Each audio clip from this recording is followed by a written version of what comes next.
Welcome, and thank you for tuning in. You're listening to the Beyond 50 radio program. I'm Daniel Davis. On the program today, we thought we'd have a little bit of fun and take a look at the political process and discover just exactly what is good for America, especially during a time of uncertainty with things such as COVID-19, people who were shut into their houses, basically losing jobs or at least the opportunity to earn, or finding some stimulus coming out to them as sort of a lifeline. Joining us here on the Beyond 50 radio program today is a former Washington, D.C. intern who once worked on a national presidential campaign. She is a self-described political junkie and champion of conservatism, penning a beautiful book out there that's illustrated for children to understand. The book is titled Help, Mom, the Swamp is in My School, Socialism 101 for Tots. I'd like to welcome to the Beyond 50 radio program today our guest, Catherine Debrecht. Catherine, thank you for being on the program today. Good afternoon, Daniel. Thank you for having me on. Glad to be here. Now, let's go ahead and talk about this book and how that all just came to be, I guess. I think really for me, I'm a mom of a millennial and two Gen Zs. And I keep seeing these polls out there, for example, that 70% of millennials would vote for a socialist candidate. And that really bothered me because, first of all, this is not the way America was founded or the direction it should be going. But I think what really bothered me more is that most of them did not understand the definition of socialism or even where the history of it, and everywhere it's tried, it has failed. I think it's been something that's been glossed over and looked as like, oh, isn't this wonderful? We're going to give everybody everything. But they don't realize that everything has a cost. And I think it was really, really, really important to be able to explain to kids on an easy level, but a fun and entertaining way, what socialism, what it really looks like when it is put into practice. Now, I know that one of the things that was just recently introduced to was a young, I guess, Latin American senator, 29 years old, youngest, I guess, in the history of the Senate. AOC, I believe, were the initials, and you talk about OIC. Let's go ahead and start there. Well, there's plenty of usual suspects in the Swamp in My School book. I chose a few of them that were most vocal about socialism, and to be able to explain that, most well-known. AOC, obviously, in my book, she is called OIC. And it just kind of, again, there's a lot of fun, humor, entertaining way to explain it to kids, but it gives adults a chuckle as well. Good, cute, clean humor and fun. AOC is one of those that keeps harassing the bake sales, and the kids in the book are using the bake sales to earn money for school supplies. AOC and the like of the other suspects keep coming in and forcing silly rules and regulations on their bake sale that not only hurts their bake sale, but it hurts the school as well. And I kind of like one of the key characters, Donaldus Magnus. Oh, yes. I had to put that in. I knew that left with it pretty upset when I'm heralding President Trump.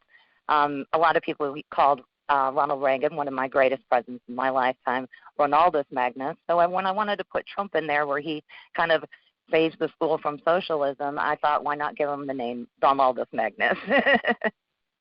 Now, I know that one of the big backstories certainly was the witch hunt that happened for the Trump administration, and there's a kangaroo that's used as the kangaroo court that presided over the worst witch hunt and hoax in American history. Let's talk about that for a bit. Yes, the kangaroo is, again, every one of the Help Mom books has a little animal in there. One was a frog, a mouse, a cat. For this one, I figured it was pretty telling to put the kangaroo as the animal there. And it does explain a little bit of the impeachment trial that a lot of kids have seen our country go through. And it explains on, for example, in one of them, there's a Congressman Shifty who said he heard from a friend, who heard from an aunt, who heard from a cousin, who heard from a uncle, who heard from a dog, who may have heard from a hamster about a phone call. So it brings it to light, but it also explains it in a very easy way. I think one of the best things that you can teach, ways you can teach children, is through humor, good, clean, fun humor. Well, and I completely agree with that. And I know that as I was growing up, the best way that my mother, who was a single mother for at least a few years, was really wise about, and this was someone who never finished high school, that rather than telling us what we should be able to do or not do, she would usually just tell a story. And a good example of how I actually carried that forward is there was some concern in our neighborhood about someone who was coming along claiming they were looking for a lost puppy. Could you please get into the car, and help me look for him? And what kid isn't going to want to jump into a car and help somebody look for a puppy? And so rather than saying, hey, I'm making an alarmist thing, I just kind of acted all sad. And my daughter, first of all, what's wrong? And then I finally explained to her, I said, well, a friend of mine is actually looking for their son, and this is why. So you're basically throwing the story out there to let them kind of formulate with their imagination what that must look and feel like. So, absolutely. When somebody comes along and says, hey, I'm looking for a lost puppy, well, they may be, but you've got other things to do. It was your problem if the puppy was lost in the first place. And I think that really is a key ingredient to what you're talking about here, is that it seems that, let's say with socialism, the idea behind it is when you run into problems, well, let's let somebody else figure out how to solve them. And like you said, that's not what America was founded on. Absolutely. And one of the things, too, and again, that's probably why I put AOC in there as well, is that, things are never truly free.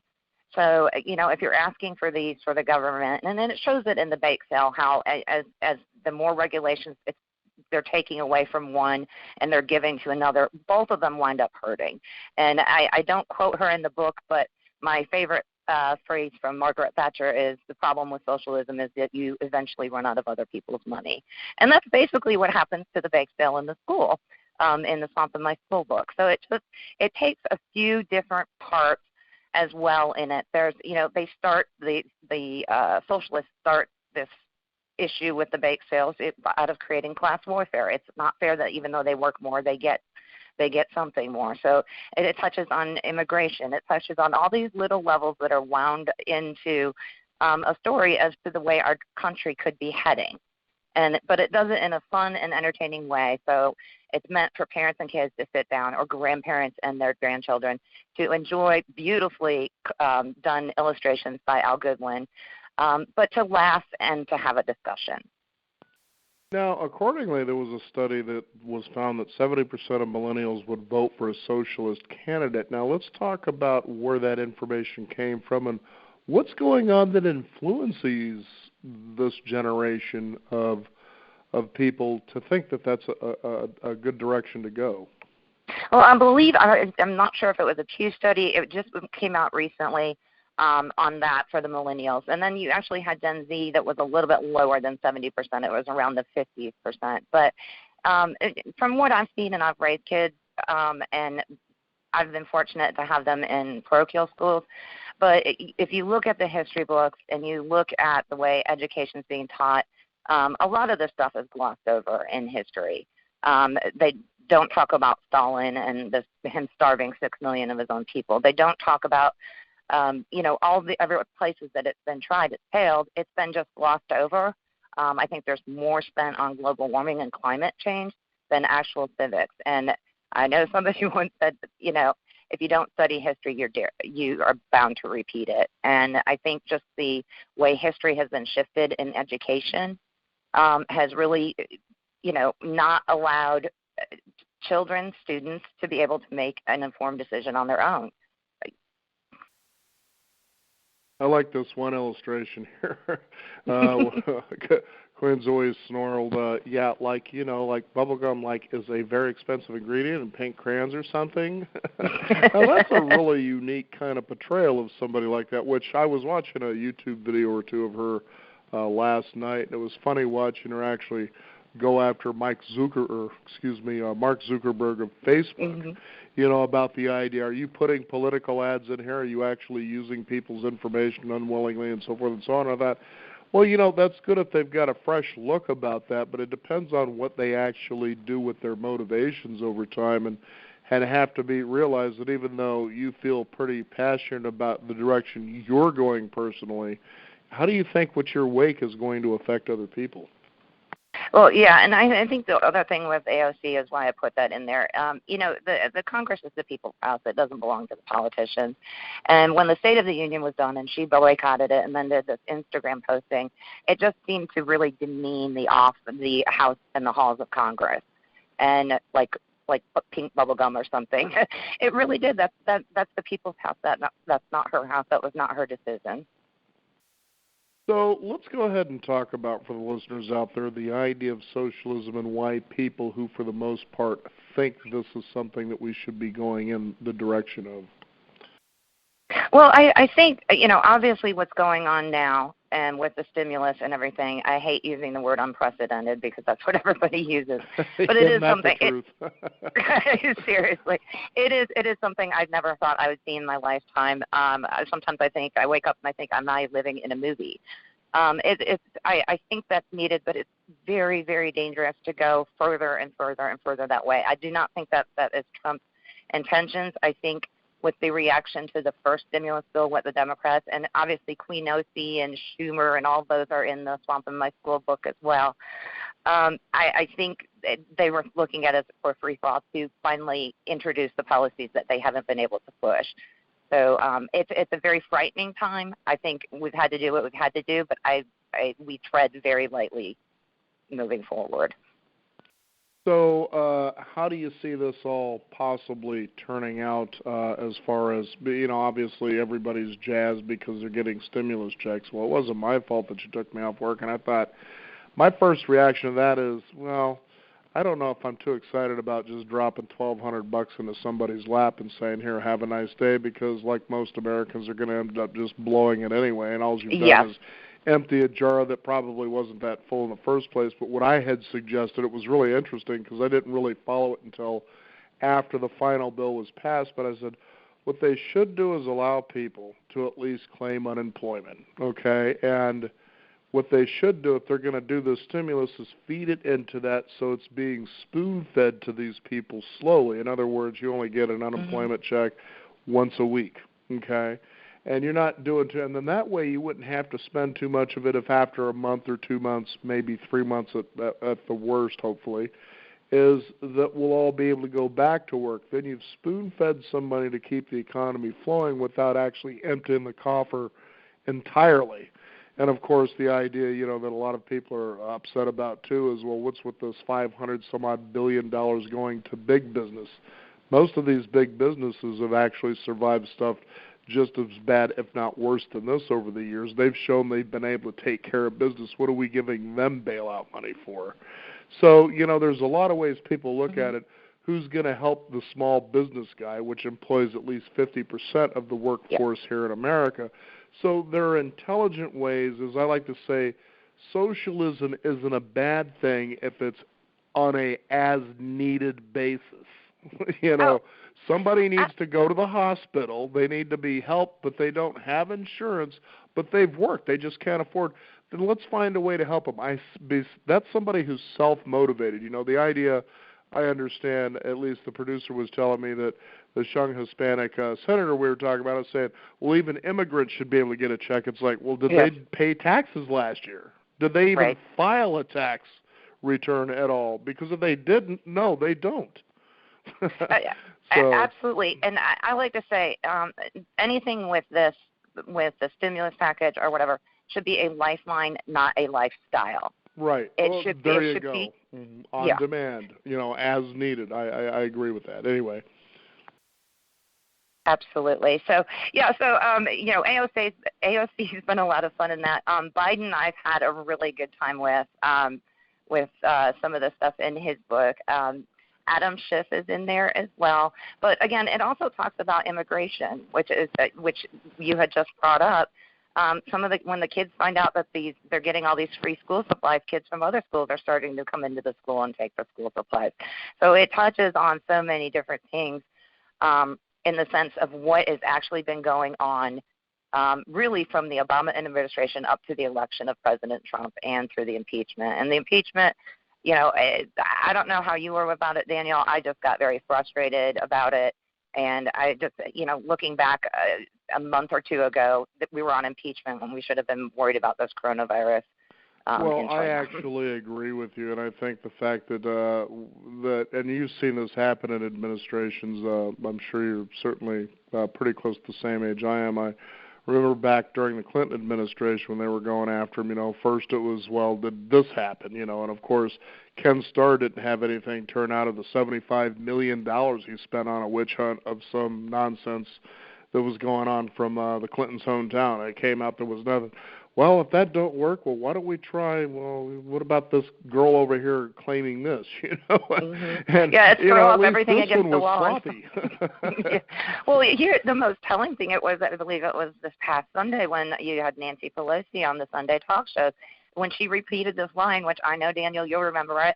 I was very young, but back then my history books still covered that stuff. But Nancy Pelosi wants to know, what did the president know and when did he know it? That's a classic line out of Watergate, which is telling me that once we get through all this, they're going to start all over again. Adam Schiff is already calling for a quote-unquote 9/11 commission-like thing. They will not. It's unbelievable what has been done by the left since this president has been elected, and then you have the coronavirus on top of it, and yet it's unreal. And at the same time, their districts are forgotten, and that's in the Swamp in My School book. The one classroom that belonged to them turns into a trash room.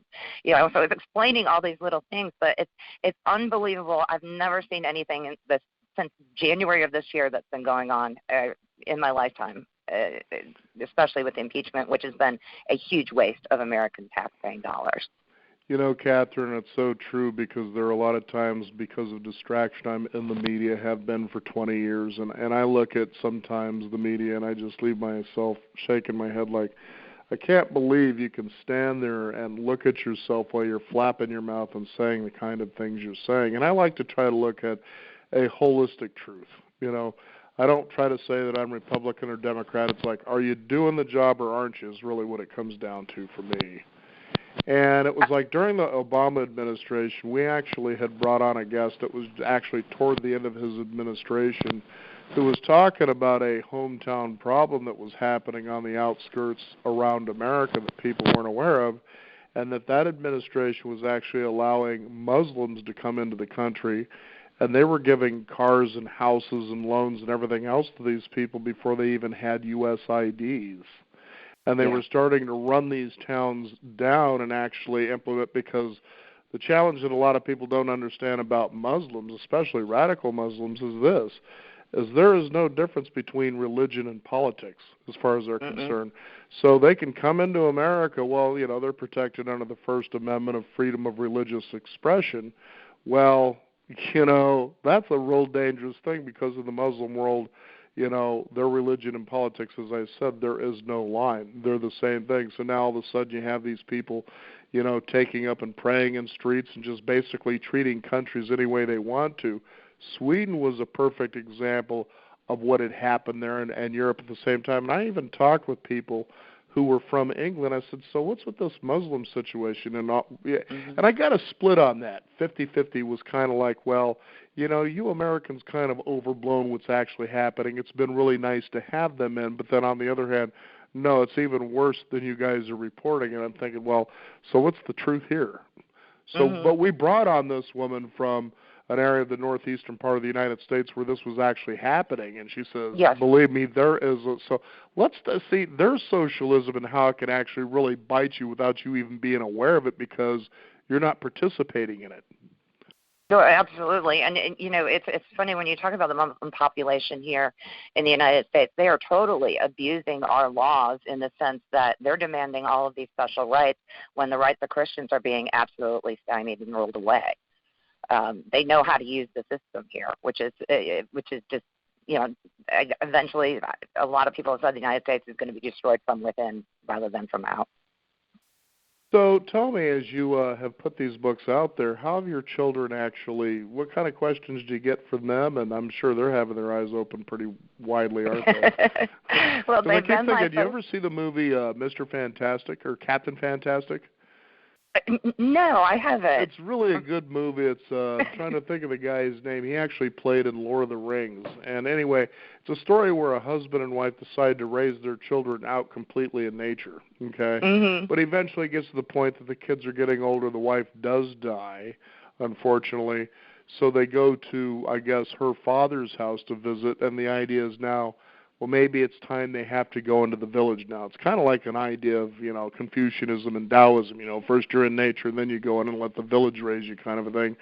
But, it's really fascinating how they raise their children and how wicked smart they were. I mean, one of them was getting, 3 or 4 scholarship degree offers from like MIT, so forth and so on. These were parents that actually raised them in the woods for self-responsibility and reliance. And so I kind of wondered how what you have done has opened your children's eyes and the kinds of things they come home with and talk to you about, especially as they share their ideals with their classmates and their friends. Great question. My boys have always, I have 3 boys.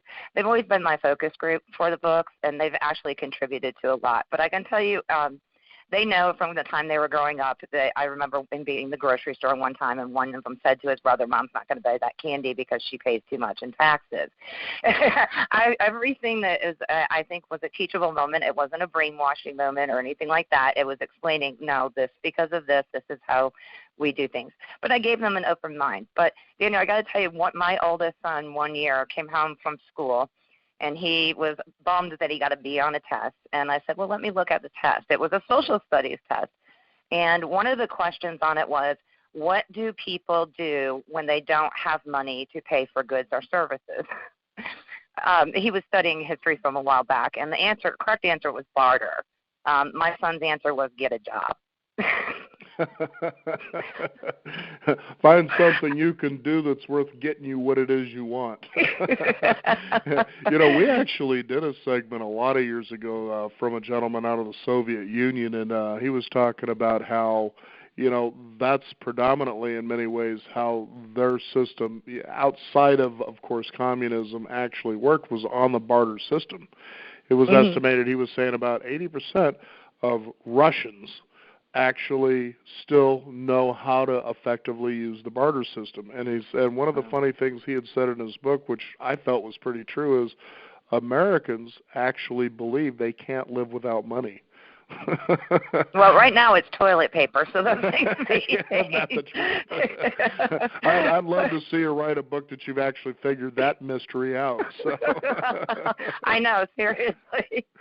But yeah, and with raising kids, mine have gotten older. I've been doing these Help Mom books for a while, but it's kind of good to see. And I think with parents, especially nowadays, and I know when my kids were little, there was this huge effort on self-esteem, and I think that's how we got snowflakes. But my thing was that a child doesn't learn self-esteem by everybody getting a trophy or telling them how wonderful they are. They get self-esteem by doing things and their own accomplishments and their own achievements. And I learned that very early on with one year doing a gingerbread house with my boys, and I wanted it perfect. And I'm like, no, you want to do this, you want to do that. And they looked at me when we were done and said, Mom, that was no fun whatsoever. Right. They want to have their own, they need to have their own accomplishments. They need to have a little bit of leeway, to make a choice. They need to be able to, accomplish and achieve things on their own. That's where they get the self-esteem from. That's where they get the drive to be accomplished, to be responsible for themselves, self-reliant, self-responsibility. And I think we've had a generation that, some of our snowflakes, not all of them. I have one snowflake, and he's really not one. But I think that movement really hurt, and I think contributed to the rise in the idea that, hey, socialism isn't such a bad thing because capitalism is so mean. When in all reality, capitalism is the most compassionate. You telling somebody, hey, you're in the greatest country in the world, you can achieve whatever you want, go for it, instead of saying you're not going to amount to anything, the government's going to take care of you. Well, I couldn't agree with you on that message. I think it's kind of ridiculous, too, when you bring up the idea of self-esteem and that we keep pumping this word around without really giving a clear definition about what that means. And actually, there was an encounter with the Dalai Lama when at once there was an American journalist that asked him, how do you help people who are suffering from low self-esteem actually regain, their happiness back? And he was really confused by the question, especially self-esteem, because in Tibet they don't know what that is. Mm-hmm. And when it was finally explained to him what self-esteem was, he smiled, and then he began to laugh, and then he says, You know, you Westerners find the most creative ways to suffer. You got the truth. Now, let's go ahead and briefly talk about some of your other books. Unfortunately, we weren't able to get the one in that we're talking about here today, and it's unfortunate. No, it's not your fault. Sometimes it's the mail system. You actually, but there was Help Mom, There Are Liberals Under My Bed is one of them, and I like the one I would really be interested in, Help Mom, Hollywood's in My Hamper, because I think there's one of the big reasons that we sometimes see a shift in the way the young think, because they believe what's going on in Hollywood and that life looks easy and it's full of abundance. But, oh boy, if they've really seen the numbers of how many people actually succeed in that arena, much less even become successful in it, oh my, I think their whole attitude would change in many ways. That's just about as much as somebody's going to be able to be an NBA player. Even less. Help Mom, Hollywood in My Hamper actually made it into the goodie bags in the Oscars one year, which I was really surprised because I don't think they really, wow. Yes, on the red carpet. I don't think they realized letting that book go in what it was, but basically the premise of the Help Mom, Hollywood is in My Hamper book, it's with two girls, Janie and Sam. Tommy and Lou are in a lot of the other books, but the Hollywood one was mainly aimed at, first of all, Hollywood celebrities. You can sit there and tell us everything we have to believe politically, but then when you behave the way you do, we're just supposed to say, oh, don't pay attention to it. And so I did a couple of actually investigative studies done on these girls emulating Hollywood stars back then on Facebook and on MySpace. And the messages that Hollywood was giving these little girls is that it's all about your appearance. It's all about, the way you act, your body, and everything, the Britney Spears thing. And it was a message to little girls that, at the end of the day, this is not really, you don't really want to be emulating Hollywood stars with this. Their ideas are oftentimes incredibly silly, which I made them silly in the Hollywood in My Hamper book so kids would understand and be able to laugh. But in all reality, at the end of the day, you're the unique person, and what you do in your life is, and the accomplishments you achieve is more than watching anything on television or in the movies. And I like this other one I see here, the Ninth Circuit Court nabbed the nativity. That was my Help Mom. Is that something to do about religion and whether that should have even been a Christmas play? Because there's a big discussion in and of itself over the years, I'll tell you. The Ninth Circuit nabbed the nativity was my Christmas book, and it just talked about the Constitution and the ability to stand up for your religious freedoms. And again, you hear this all the time, but it is true. It's not freedom from religion. It's freedom of religion in this country. And so that was my Christmas book. The first one, Help Mom, There Are Liberals Under My Bed, Daniel, started from a conversation I had with my oldest son. He was sitting on my bed. I was upstairs. My husband at the time was watching a baseball game downstairs. And he came up and he's sat on my bed and, Mom, what are you watching? And I said, this is an election, and I want the Republican to win and not the Democrat, even though I'm more of a libertarian than a Republican. And he said, why? And I said, well, the harder Daddy works and the more money he makes, the more liberals want to take that money out of his pocket. And he was looking at me, his eyes got real big, and we were sitting on the bed. He looked down under the bed and said, well, where are these liberals, Mom? And so that gave me the absolute idea to start the Help Mom book in the first place. And that one is done on a lemonade stand where the silly liberals tax and regulate and not allow them to put any Christian symbols on their stand. So they've all been an absolute ton of fun. I've had an absolute joy doing them.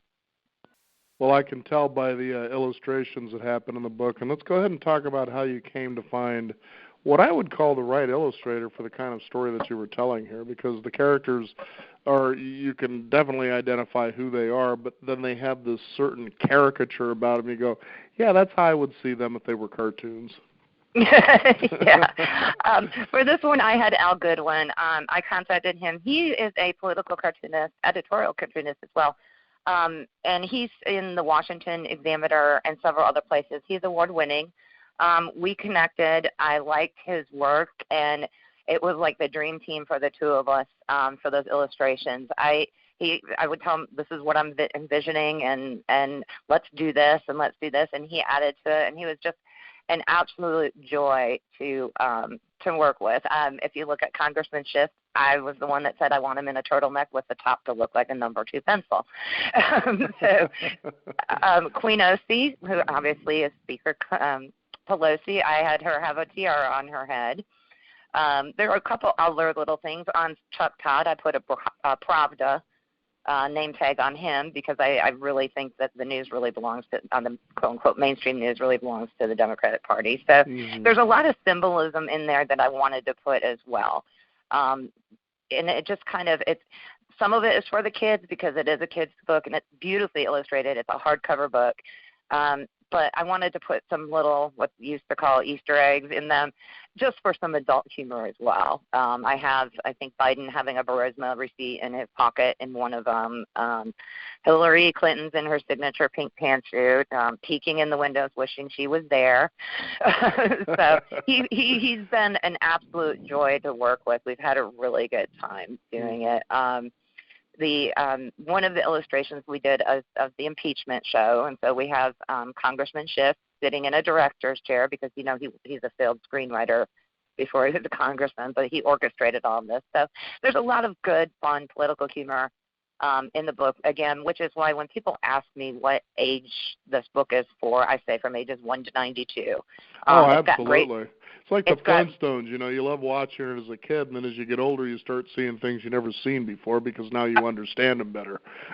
Absolutely. Like Rocky and Bullwinkle are my favorite. Oh, yeah. So. It's funny. I used to not really like that cartoon when I was growing up, but it was the only thing you could watch because it was on Sundays. Okay? Right. But then over the years, it's funny, it wasn't until probably 10 years ago that I started watching again. And being in radio, my favorite part of the cartoon is the narration part of it. With, I'm trying to think, Robert Conrad, or not Robert, but Conrad was his name. I can't remember the first name. But he was the one, and the boys found themselves, he's the one doing the narration for the Rocky and Bullwinkle cartoon itself. And then you have, of course, the fractured fairy tales and all that. That's my favorite. But I really realized, but the genius behind that, and when I would watch it, I would actually use that to keep my chops, in play as far as ad-lib goes. Here I might be in a store and I might go ahead and quickly narrate a conspiratorial story right there loud, and people would kind of look at me like, what is he doing? I'm doing a Rocky and Bullwinkle segment is what I'm doing. But it was funny because the fact is, as I discovered, is that was actually written for radio. Oh, really? Yeah, that's a fact, that Rocky and Bullwinkle was a cartoon that was really written for people to perform. And when you go back and watch it and you hear all the narration, what's going on, you realize, that's true.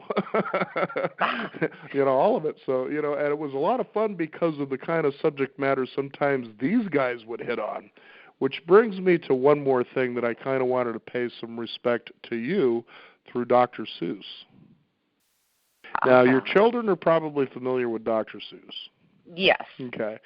I'm at a radio station years ago, and I ended up getting in the mail, as I did from a lot of public relations people, books. One came across my desk that I encourage you to go out and get because I was even surprised myself. It's called Dr. Seuss Goes to War. Now, this guy's been penning cartoons since the 1920s, 1930s, right around there. But look at his take in this book about the whole war effort in a holistic way, and it'll really surprise you what this guy has in there. How everybody was on the take. What we learned about World War II, there was a lot more behind the scenes than that, and this guy picked up all of it and cartooned these different things, and I brought this guy on the program, and I said, this is pretty amazing stuff. It certainly gets you to start hunting more, okay, what really was going on there, during these wars, and even, I don't know if it goes as far as Vietnam, that I don't remember, it's been too many years, but that'd be something to pick up for your kids if they like Dr. Seuss, because it will surprise them, especially and as well as you. And based on your work here, I'm sure they'll get it. Yeah, absolutely.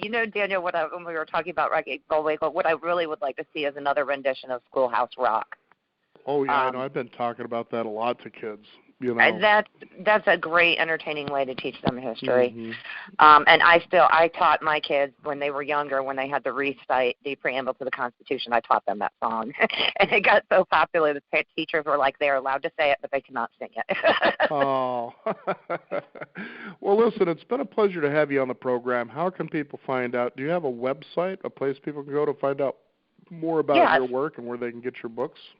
Yeah, it's swampinmyschool.com. So it's swampinmyschool.com. All right, sounds good enough. Thank you for keeping the world entertained and smiled, especially in light of what's going on this day and age. Thank you, Daniel. My pleasure. Thank you again for having me on. You bet. It's been fun. We want to thank you, the listeners out there, for tuning in. You can discover more at beyond50radio.com. That is the number 50. We do encourage you to sign up for our weekly e-newsletter and keep up to date with what's going on in the world of Beyond 50 as well as our upcoming shows. I'm Daniel Davis. Thank you for joining us. This is the Beyond 50 radio program. And remember, live your day past halfway.